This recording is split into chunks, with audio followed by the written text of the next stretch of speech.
In this problem, we have to separate all the numeric and the non-numeric data. So if you can see on the screen, the blue box is basically replicating array 1, which has all the numeric data, and the green box is array 2, which has all the non-numeric data. So these are the two objectives, and the third one is that we have to also gather and collect all the cell addresses where the text data contains the sequence of the letters as EX. So text that contains EX, we'll have to have those addresses, and we need to separate out and print those addresses. So we have these three objectives. So let's start to see how we can achieve this using VBA. We have explored how to write data into an array. Now let's test our knowledge with a problem. Open the file section project.xlsm and unhide the problem 1 sheet. Range A2 to C20 contains both text and numeric data, which we'll need to separate into different arrays. One is for numeric and one is for non-numeric. Additionally, we have to check whether the text data contains a sequence of the words EX in them. And then we'll have to get their addresses and count the total number of strings which have those addresses, like so. So let's see how we can do that in the code. I have already done the coding for this, and I'll explain you the steps line by line. So let's go to the view code and go to the module problem underscore 1. Let's discuss the declarations first. The first declaration is for a numeric array to hold all the numeric value. Next, we have a non-numeric array that will take all the text data. We also have another array that's going to take in all the addresses, and we have categorized that as a string. Next, we have got a long variable that is for the numeric index. This is used to traverse the numeric array. Then we have got the non-numeric index that's going to traverse the non-numeric array. We are going to use the dot cells functionality. So here we will need ij to traverse the rows and columns of the range. To begin with, we are going to select the sheet, the worksheet. I have named the worksheet as problem1.select. So this is problem 1. That's the name of the worksheet. So I've given it the name here. Next, I'm going to redimension the arrays according to the total maximum amount of size for every type of text or non-numeric or numeric data. We also have non-numeric addresses 19 by 3. Now why is it 19 by 3? We have data from row number 2 to 20 and we have 3 columns. So we are going to redimension it. I'm assuming option base 1 and I'm going to start my index at 1. Now we are going to loop through every row from 2 to 20 and for every column from j is equal to 1 to 3. So there are 2 for loops. And now when we are going to travel the inner loop, it's going to go from 1 to 3. And outer loop is from I to 20. I is equal to 2 to 20. Now every time we traverse, we are going to first check whether the data is numeric or non-numeric. So there is a function that is used in VBA is numeric, and then we are going to give the cells ij.value.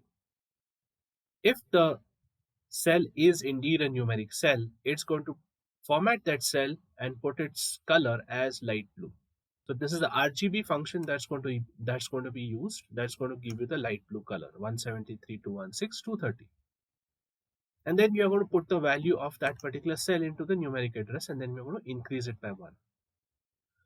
We do the same for the non-numeric addresses as well as for the non-numeric values. So here we have got a non-numeric value, interior to color. It's going to be light green, and this is going to be in the worksheet cells. And the value for the non-numeric will go to the non-numeric array. And we also are now going to, as we discussed, the numeric addresses and non-numeric addresses. That's going to be put in the non-numeric index, and this is going to be the function that we have to concentrate. Now here, for every one of those cells that contain a non-numeric or a text data, we are going to use a function called cells.address. Now address is a function, and for the cells object, it's going to take actually it takes 5 inputs, but here we are going to give 2 inputs as false. Now what does this mean? We want addresses.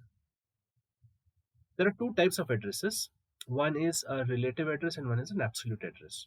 So whenever we have data like whenever we have addresses for cells, like if I click on 456, it gives me A3. Now A3 is a simple address, but if I want to write, I can also write A3 as $A$3. This will fix the address. So if I use this address in the formulas, it will not change. And wherever I have dollar that is prefixed to that particular address, row or column, it's always going to be fixed and it's not going to change, irrespective of whether I increase the formula contained within the cell and go to the next and I fill the formula. It's always going to remain the same. So there's just one thing that we need to understand. As an example, I'll just show you. Let's say A2. Let's say I write a simple formula A2 plus 1. Now when I have not put any address, it gives me the calculation that you don't need to worry. But let's say I increase it by 1, it will go to the next address, A3. But let's say that I keep a dollar before A2. So now my column is fixed, but my row can vary. And if I increase it to the right, it's still going to reflect the same value of A2. Same thing if I'm going to put a dollar in front of the row. You see it was 124. It will not change. It will still remain as A2 itself. So we want a simple address like A3. So what do we do here? We'll say whether we want a row absolute or a column absolute. So we don't want any absolutes. Hence we are putting two false boolean inputs for this address function. And once we have done that, we will get simple address like A1, A2, A3, A4, B1, B2, B3, B4 without any dollars. Then we are going to increase a non-numeric index. And here the inner loop will run and here the outer loop from I to 20. Next, after I've completed this loop, I'm going to resize the arrays based on the actual number of values for the numeric and the non-numeric entries. So what I'm going to do here is I'm going to resize it from 1 to num index minus 1 for numeric array, and same thing for non-numeric index for the non-numeric and the address array. Now why do we do that? Now whenever we are going to use this loop, you will see that there's an increase by 1 in both the conditions. So here what do I do? If I want to get to the actual number, I'll reduce that to 1. So it will be from 1 to num index minus 1, because every time it's going to count 1 more than what it is. Now that we have collected all the addresses, all the numeric data, all the non-numeric data, now we have to check for all the non-numeric data, what are those strings that contain EX within them. So now what we are going to do is, for the non-numeric index from the lower bound to upper bound, for every entry we are going to check whether there is any contents that have EX sequence in them. So the like operator is used here, and whenever it encounters an EX sequence, it's going to increase the EX count by 1, and then it's going to create a string of EX address. Now EX address is one declaration that we have done here as a string. So every time it's going to append this to the EX string to the actual address, and then it's going to append it by a comma and a space. So it's going to be a continuous string. After I've done that, now you will have that string that will have the last two positions that are going to be with a comma and a space. We are going to remove those two characters out of the string using the left function. The left function is simply going to take so many characters from left as I specify from the string. So if this is the string, for example, remove, if I say left and uh, I want the first four characters, then what I can do another way, the total length minus 2. So I have two characters that are extra. I'm going to just take those out. So I'm going to use the left function and the length function to achieve this. After I've done this, I have all the data that I want in the form of EX addresses and the total count. So I have collected all the numeric and the non-numeric data, and that can be seen by the formatting in the sheet.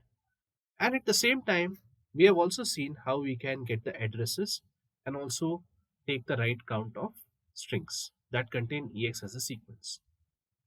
Now you might wonder, well, this can be achieved through various different ways.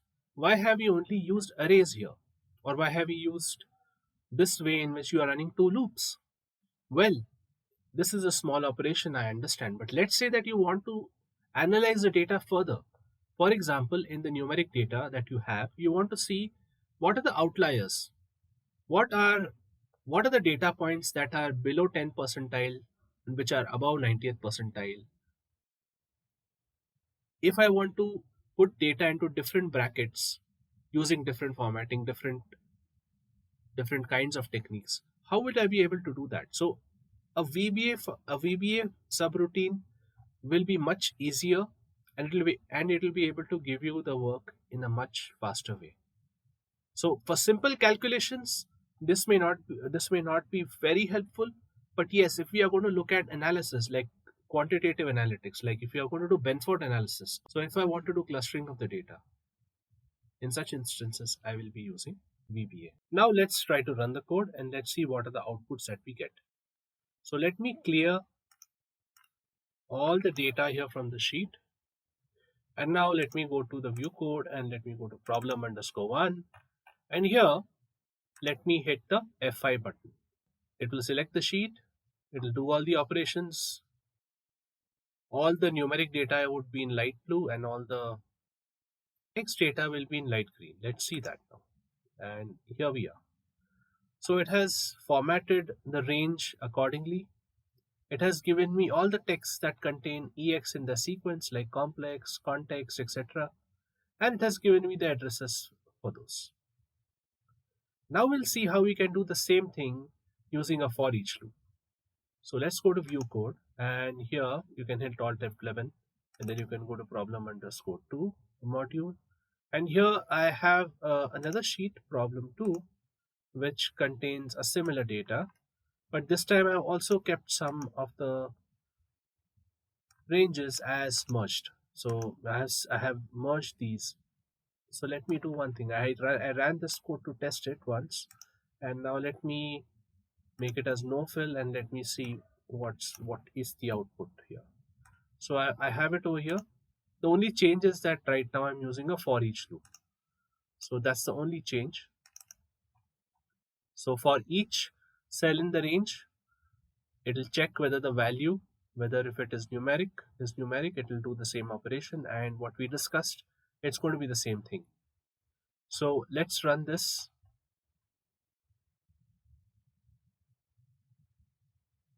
And when we run this, we get the results. We have the addresses here and we have the strings from this particular range that contain EX. So I hope we have understood the usage of the for each loop and as well as the usage of the for loop. Now, one important thing that you can also do, and where for each would be especially useful, is if you have ranges that are not connected. For example, that this is a continuous range. Let's say I have some range over here. So I can, in that case, I can try to take the data. I can merge all the ranges into one range object. I can put it into one range object, not merge, but actually using the range object, I can have all these ranges represented by one range object, and then I can iterate over this range as well as this. So this is the way in which we can use a for each loop. and get the results as we require.